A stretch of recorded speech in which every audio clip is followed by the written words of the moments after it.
Hey everybody, it's Jason Blaha here, and it's time for another Breakfast with Blaha. And today I am having fat-free Greek yogurt, frozen cherries, almond butter. I almost need to quit saying it because I haven't been changing it lately.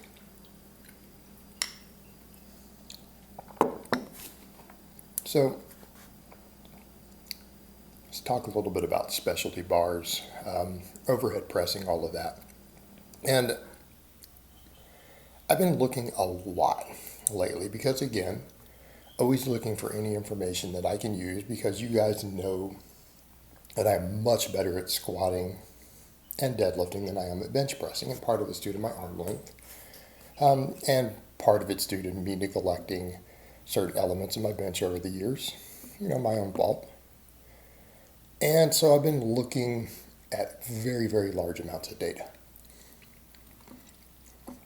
digging through every study I can find, looking to see how different muscles get recruited, what's impacted the most, and then how this transfers over to a max bench.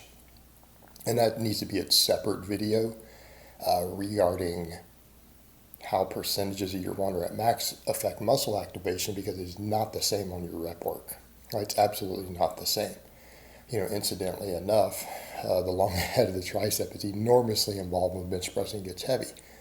But heavy, we're talking 90% or more of your max.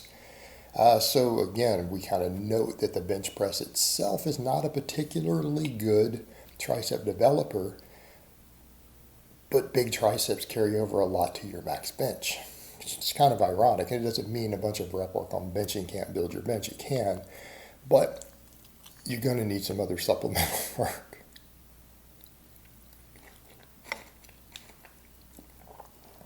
And one of the more interesting things that I've noted over time is that I've said before, based on a lot of the data that we have, that overhead pressing can be largely replaced with other movements. Okay, I've said this fairly recently. Some people don't like it.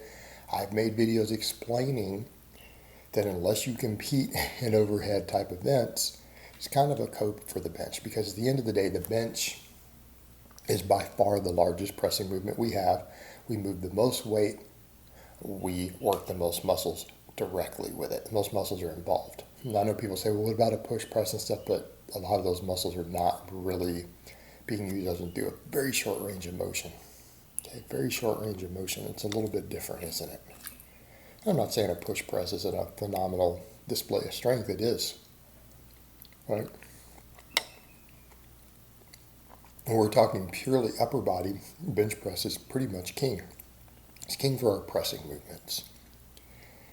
Builds a lot of muscle. It displays a lot of muscle. So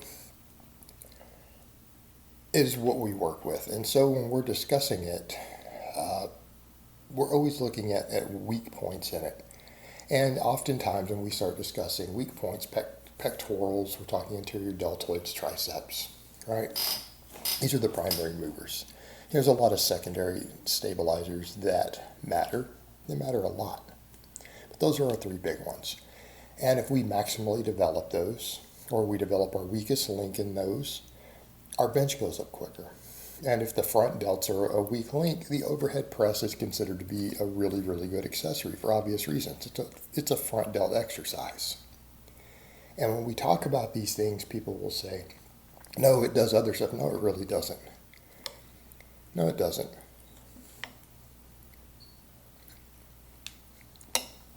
People say, what about the side delts? What about the back? What about the traps? They contribute less than they do on other lifts.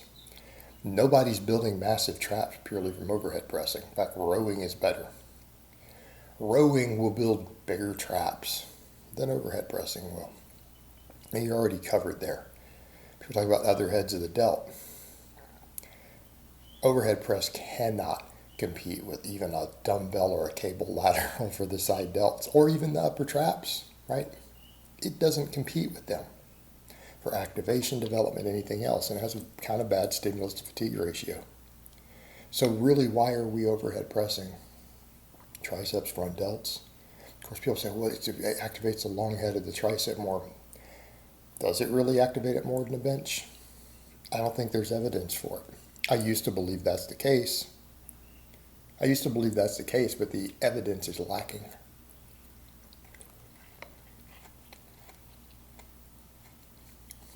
What it is just a phenomenal front delt exercise. And if front delts are limiting your bench, it can help. But what about specialty bars? Well, that's the thing that's been the most interesting. When I've looked at some of the data that looks at the different bars, like cambered bars, and a cambered bar could be two different types, right? They could be talking about a buffalo bar. It's Chris Duffin's one specifically, the buffalo bar. You could be talking about a McDonald bar or a cambered bench bar. I own both these bars. And they're fairly similar in the way that they work, other than one is far more aggressive than the other, and one of them has a more gradual progression depending on where you grip it. But the idea is the same. We can get our hands lower. Well, when you look at that, what is it that we expect to happen? Well, we're like, oh yeah, it's working more chest. That's not what the research found, and the researchers looked at it and explained it. What they found, pecs and triceps actually get worked less with these bars. Win rate of perceived exertion is similar. Now, the pec difference is small enough that it shouldn't matter for hypertrophy. Keep that in mind. You can still build big pecs with these bars. You are moving the pec through a full range of motion with a heavy weight. But what they're finding, these bars let us get deep enough that we are exceeding the pectoral, at least at these grip lists, right, where we're out here. Now you start talking dumbbells where we can get in tighter, it's a little bit different. But when we're out there with it stretched, what they're finding is that it exceeds what the muscle contraction can do. It starts taking us into just the tendons of the pec stretching further without real muscle activation anymore. So it exceeds really where the muscle is maximized. So then what has to take over? The anterior deltoids. And what the studies are finding is that the anterior deltoids get worked harder. You see where I'm going with this? If that's the case, and someone has an anterior delt weakness, these bars make a lot of sense, don't they? Instead of doing an overhead press, you could use camber bars. We'll get everything we need while still working the pecs, still working the triceps, still putting them under heavy loads, better loads than they're going to get on an overhead press. So what does that mean? It means you can replace our overhead press. Also, I would suggest that it would increase your overhead press also. Again, I've displayed for you guys before.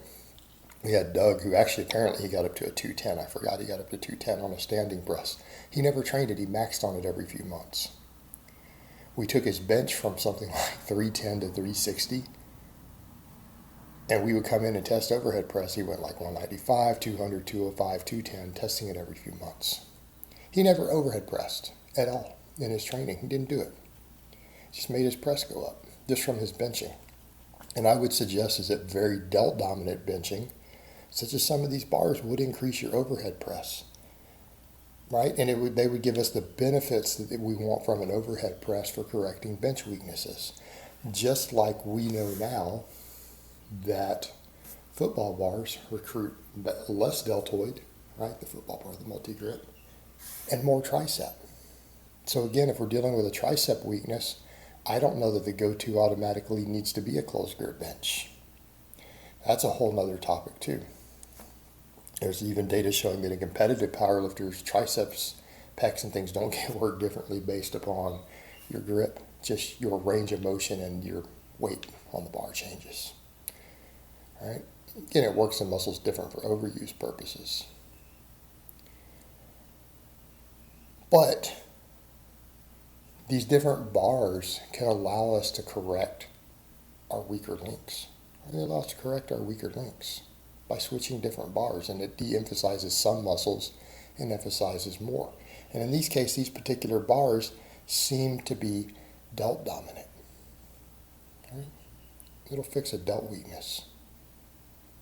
All right, guys, but that's really all I have to say on that today. I hope it's been informative, and I will talk to you guys next time.